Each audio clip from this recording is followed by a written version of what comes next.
Hei, anteeksi, voisitko auttaa minua? Totta kai, tarvitsetko apua tässä tilauskioskissa? Kyllä, en ole ennen käyttänyt tällaista. Ei hätää, se on aika helppoa. Ensin kosketa tästä näyttöä. Okei, kosketanko tuosta kohdasta? Kyllä, juuri siitä. Nyt valitse kieli. Suomi on hyvä, painan siis suomea. Hyvä, nyt näet ruokalistan. Missä on hampurilaiset? Tässä vasemmalla lukee hampurilaiset. Löysin, haluan juustohampurilaisen.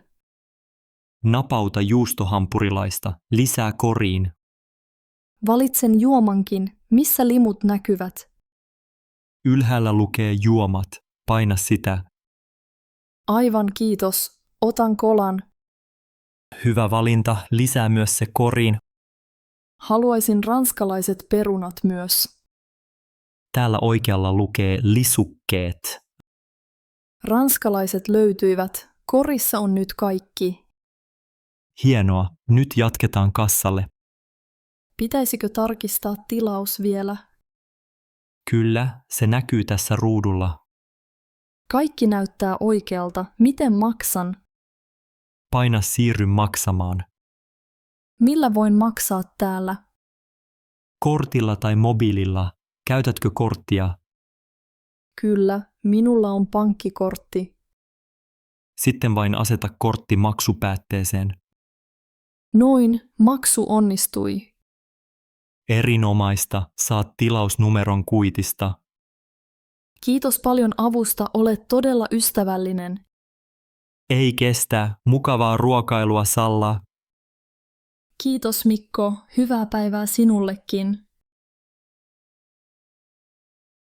Hei Saara, miten päiväsi on sujunut täällä puhelinpalvelussa? Hei Mika, ihan hyvin, kiitos. Entä sinulla? Vähän kiireistä välillä. Olen soittanut paljon tänään. Minäkin. Joillakin asiakkailla on kiire, eivät ehdi jutella. Kyllä, joku jopa sulki puhelimen ennen tervehdystä. Se tapahtuu aika usein, mutta joskus löytyy mukavia ihmisiä. Olet oikeassa. Yksi eläkeläinen kertoi päivänsä alusta minulle. Kuulostaa kivalta. Minulle eräs nainen kertoi koirastaan. Se piristi päivääni. Tällaiset keskustelut ovat parhaita. Niin ovat. Oletko huomannut, että maanantait ovat kiireisimpiä? Kyllä, silloin puheluita tulee paljon, varsinkin aamulla. Tykkäätkö tehdä iltavuoroa vai aamua enemmän? Pidän enemmän aamuvuorosta. Iltavuoro tuntuu pitkältä. Minä tykkään iltavuorosta, koska silloin on rauhallisempaa. Vähemmän soitettavia, enemmän aikaa jutella asiakkaiden kanssa. Oletko koskaan soittanut jollekulle omasta kotikaupungistasi? Kerran soitin miehelle Helsingistä, hän tunsi isäni. Vau, maailma on pieni. Minulle ei ole vielä sattunut noin. Kysyykö hän sinulta paljon kysymyksiä? Kyllä, hän halusi tietää, missä nykyään asun. Sanoin asuvani Vantaalla, hän ilahtui siitä. Usein asiakkaat kysyvät, missä meidän toimisto on. Niin, he yllättyvät, kun kerron, että se on Espoossa. Pidätkö headsetillä puhumisesta vai puhelimella? Pidän headsetista, käteni pysyvät vapaina. Minäkin, sillä voi samalla kirjoittaa muistiinpanoja. Tänään eräs asiakas kertoi juuri muuttaneensa Ouluun. Oulu on kaunis kaupunki. Minun serkkuni asuu siellä. Onko sinulla jotain vinkkejä pitkille puheluille? Yritän olla kärsivällinen ja kuunnella tarkkaan. Jos asiakas puhuu kauan, teen samalla muistiinpanoja. Hyvä tapa. Kiitos vinkkeistä, Saara. Ole hyvä, Mika. Tsemppiä huomisen puheluihin. Kiitos, tsemppiä sinullekin. Nähdään huomenna. Hei, istutko tänne usein lukemaan? Hei, käyn täällä pari kertaa viikossa. Minäkin, erityisesti iltaisin, rakastan lukea täällä. Luetko digikirjoja vai perinteisiä kirjoja? Useimmiten digikirjoja tabletilla. Entä sinä? Minä käytän paljon e-lukijaa. Se on kätevä. Sama juttu. Tabletti kulkee helposti mukana. Luetko kirjoja verkosta vai kirjaston kautta? Lataan e-kirjoja kirjaston palvelusta. Joskus ostan niitä nettikaupasta. Ostan harvoin, etsin mieluummin ilmaisia kirjoja. Tykkään myös äänikirjoista, kuunteletko niitä? Kuuntelen paljon äänikirjoja metrossa. Se on mukavaa matkoilla, koska kädet ovat vapaat. Totuus. Mitä kirjaa kuuntelet nyt? Luen nyt Salla Simukan dekkaria. Vau, sama kirjailija on minunkin suosikki. Pidän jännittävistä kirjoista ja novelleista. Minäkin pidän myös tietokirjoista, opiskelen paljon. Opiskeletko tietokoneella täällä? Kyllä, nämä tietokonelaitteet ovat hyvät. Olen samaa mieltä. Nettiyhteyskin on nopea. Luen usein uutisia ja tutkimuksia netissä. Minä taas selaan e-lehtiä ja blogeja kahvin kanssa. Hauskaa, mikä blogi on suosikkisi? Tykkään Katjan kirjablogista, hyviä arvosteluja. En tunne sitä, täytyy kokeilla joskus. Lueko ystäväsi digikirjoja? Jotkut, mutta moni suosii vielä paperikirjoja. Äitini pitää vanhoista romaaneista. Isäni taas on innokas e-lukija. On kiva, että voi valita tavan lukea. Se on totta. Tärkeintä on nauttia lukemisesta. Moi Anna, muistatko koulun urheilukilpailut täällä? Hei Mikko, tietysti muistan. Ne olivat aina jännittäviä. Minäkin muistan jalkapallopelit tuossa kentällä. Olin aina innoissani juoksukisoista salissa. Voitin kerran hopeamitalin. Vau, hienoa. Minä sain pronssia pituushypyssä. Se hyppylauta oli minusta aika pelottava. Niin, se naru tuossa katossa oli myös vaikea kiivetä. Oliko sinusta pesäpallo kivaa? Oli. Tykkäsin eniten lyödä palloa, vaikka se oli vaikeaa. Pelattiinko teidän luokassa täällä koripalloa paljon? Kyllä, pelattiin usein. Sä olit varmaan hyvä heittäjä. En ollut paras, mutta yritin aina kovasti. Muistatko, kun opettaja Jari juoksi meidän kanssa? Tietysti, hän kannusti aina, vaikka hävisimme. Hän sanoi aina, pääasia on osallistua. Se oli hyvä neuvo. Kaikki saivat kokeilla. Tykkäsin myös istua penkillä ja kannustaa muita. Kyllä, salissa oli aina hyvä tunnelma, paljon naurua. Olen nähnyt täällä nytkin lasten pelaavan. Niin, aika ei ole muuttanut paikkaa, vain me olemme muuttuneet. Muistatko, kun lattia juuri lakattiin ennen kevätkisoja? Muistan, kaikki varoivat liukastumasta. Salin valot olivat silloin kirkkaammat kuin nyt. Oli myös helppo löytää kavereita liikuntatunneilla. Nyt liikunta on vähän vaikeampaa aikuisena.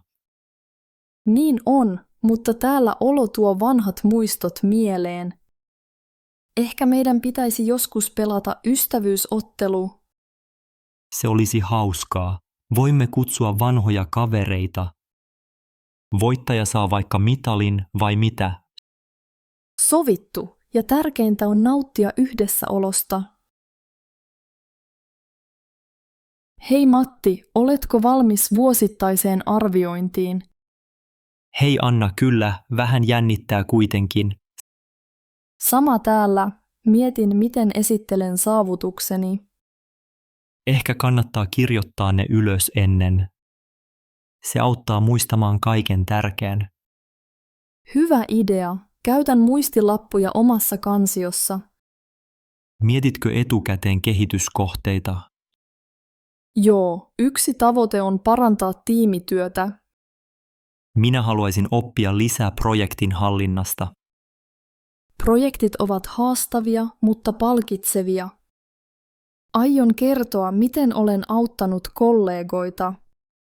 Onko sinulla esimerkkejä viime vuodelta? Kyllä, autoin Leenaa IT-ongelman kanssa. Hyvä esimerkki. Minä autoin Pekkaa raportissa. Pitäisikö kysyä palautetta myös työkavereilta? Se voisi olla hyvä. Esimiehet arvostavat sitä. Teen sen tänään. Voin pyytää Leenalta ja Jannelta. Oletko miettinyt, mitä haluat uudeksi tavoitteeksi? Haluaisin parantaa englannin kielen taitojani. Loistava tavoite. Kielitaito on tärkeä täällä.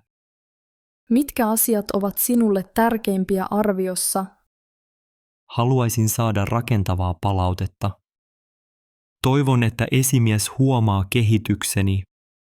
Muista olla rehellinen ja esitä kysymyksiä. Aion kertoa myös omista kehitysehdotuksista. Hieno suunnitelma. Milloin sinun arviointi on? Torstaina kello 11 aamulla. Minulla on keskiviikkona heti aamusta. Voimme jutella arviointien jälkeen yhdessä. Hyvä idea. Tsemppiä sinulle, Matti. Kiitos Anna, tsemppiä myös sinulle. Hei, onpa sinulla paljon kasveja täällä. Hei, kiitos. Rakastan kasvattaa kukkia ja yrttejä parvekkeella. Minäkin pidän puutarhan hoidosta. Mitä kaikkea kasvatat? Minulla on basilikaa, persiljaa, ruohosipulia ja mansikoita. Kasvatatko sinäkin jotain itse? Kyllä, minulla on tomaatteja ja salaattia ruukuissa. Tomaatit ovat herkullisia. Ovatko ne jo kypsiä? Vielä ei, mutta kukat ovat jo ilmestyneet. Odotan myös omien mansikoiden kypsymistä. Oletko kokeillut chilin kasvattamista? En ole, mutta mä haluaisin ensi vuonna kokeilla. Minulla on pieni chili, se tarvitsee paljon aurinkoa. Aurinko paistaa hyvin tälle parvekkeelle. Kasteletko kasvit joka päivä? Kesällä kastelen usein, muuten pari kertaa viikossa. Minä käytän sadevesiä kasteluun, jos mahdollista. Se on hyvä idea. Vesi on kallista Helsingissä. Oletko huomannut tuholaisia kasveissasi? Välillä kirvoja ilmestyy, mutta suihkuttelen vettä. Minulla oli viime vuonna ötököitä salaateissa. Nyt käytän verkkoa suojana. Pitääkin kokeilla verkkoa ensi kesänä. Tykkäätkö käyttää parveketta myös rentoutumiseen? Kyllä, luemme usein täällä iltaisin. Aamukahvi maistuu hyvältä kukkien keskellä. Totta, parveke tuntuu kuin pieneltä puutarhalta. On mukavaa kasvattaa itse ruokaa kaupungissa. Niin on. Käytätkö omaa satoa ruoanlaitossa? Kyllä, yrtit tuovat makua pastaan ja voileipiin. Minäkin teen pestoa omasta basilikasta. Kuulostaa herkulliselta. Voisitko joskus antaa reseptin? Totta kai. Voimme vaihtaa siemeniäkin ensi keväänä. Se olisi hienoa. Mukavaa, että parvekkeella voi puuhastella. Kiitos, on hauska jakaa kokemuksia kanssasi. Hei, oletko kiinnostunut sähköpyöristä? Hei, kyllä, etsin uutta kulkutapaa. Hyvä valinta. Sähköpyörät ovat ekologisia. Oletko sinä käyttänyt sähköpyörää ennen? Minulla on oma sähköpyörä Helsingissä. pyöräilen töihin joka päivä, myös talvella. Talvella? Eikö se ole liukasta? On joskus, mutta hyvät renkaat auttavat paljon. Kuulostaa rohkealta. Minä käytän yleensä bussia. Se on myös hyvä vaihtoehto ympäristölle. Pidän busseista, mutta mä haluaisin liikkua enemmän. Sähköpyörällä saa ulkoilua ja säästää aikaa. Voiko sillä mennä helposti kauppaan? Voi hyvin, pyörässä on kori ostoksille. Ajattelen lasten kuljettamista. Onko se turvallista? On olemassa lasten istuimia ja kypäriä. Hyvä kuulla. Asun Espoossa, matka on pitkä. Akku kestää monta kymmentä kilometriä. Kuinka usein pitää ladata akku? Yleensä kerran tai 2 viikossa. Se kuulostaa helpolta. Voiko sateella ajaa? Voi, mutta sadevaatteet ovat tarpeen. Tykkäätkö enemmän pyöräilystä vai junasta? Pidän pyöräilystä, se antaa vapautta. Minäkin haluaisin kokeilla sähköpyörää. Voitko ottaa koeajon täällä? Kyllä, myyjä ehdotti sitä minulle. Mahtavaa, ehkä näemme pian pyöräteillä. Toivottavasti. Kiitos vinkkeistä, Sanna. Ole hyvä, Mikko, nähdään. Nähdään. Mukavaa päivänjatkoa. Samoin hyvää pyöräilypäivää. Hei, asutko sinäkin tässä opiskelija-asuntolassa? Hei, kyllä, muutin tänne 2 kuukautta sitten. Kiva. Minä olen asunut täällä jo vuoden. Onko sinulla ollut kansainvälisiä kämppiksiä? Kyllä, minun huoneeni vieressä asuu espanjalainen poika.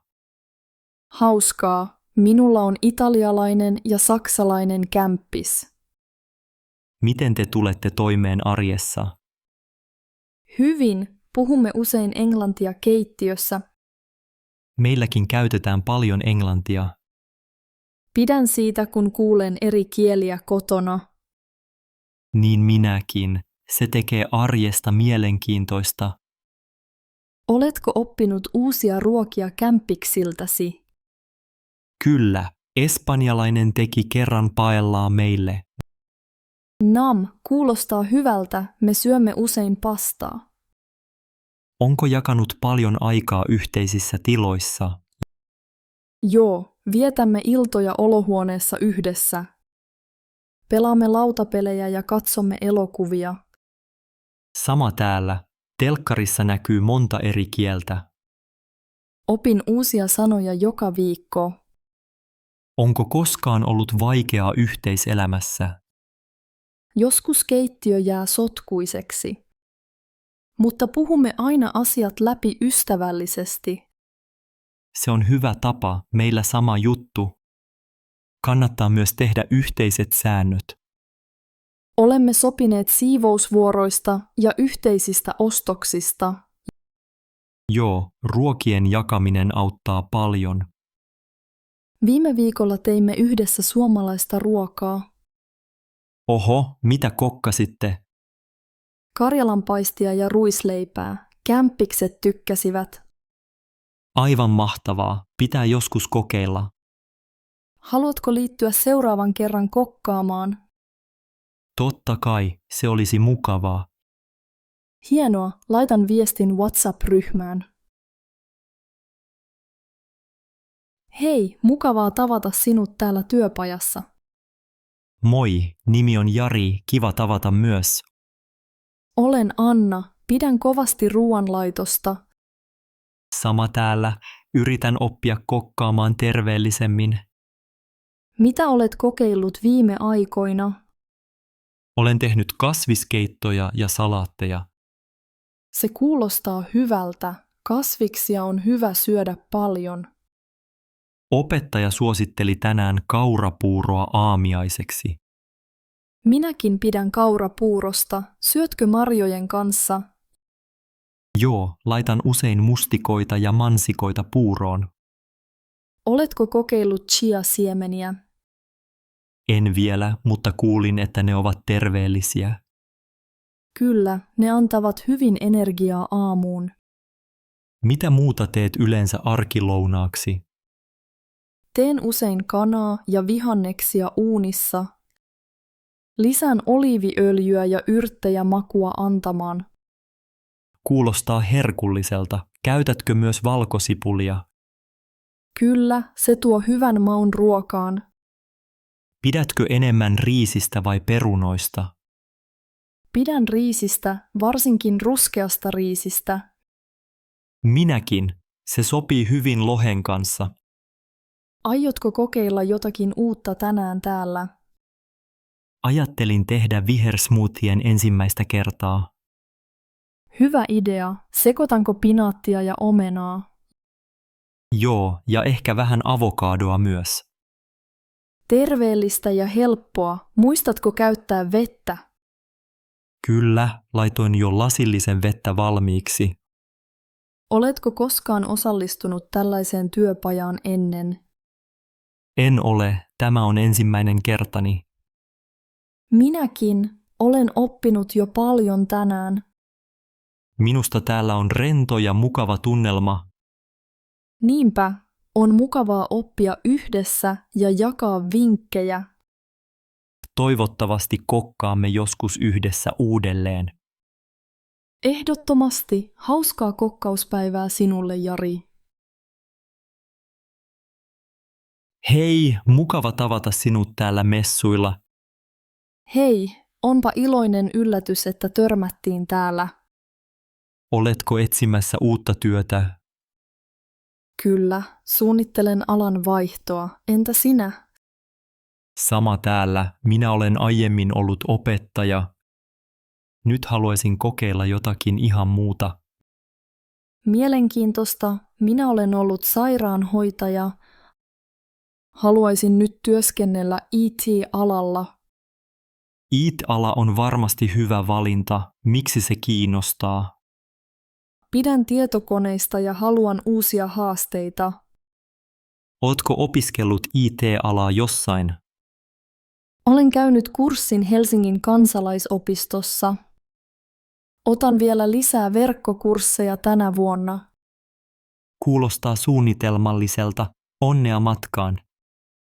Kiitos. Entä sinä, mitä haluaisit tehdä nyt? Olen kiinnostunut markkinoinnista. Toivon löytäväni harjoittelupaikan.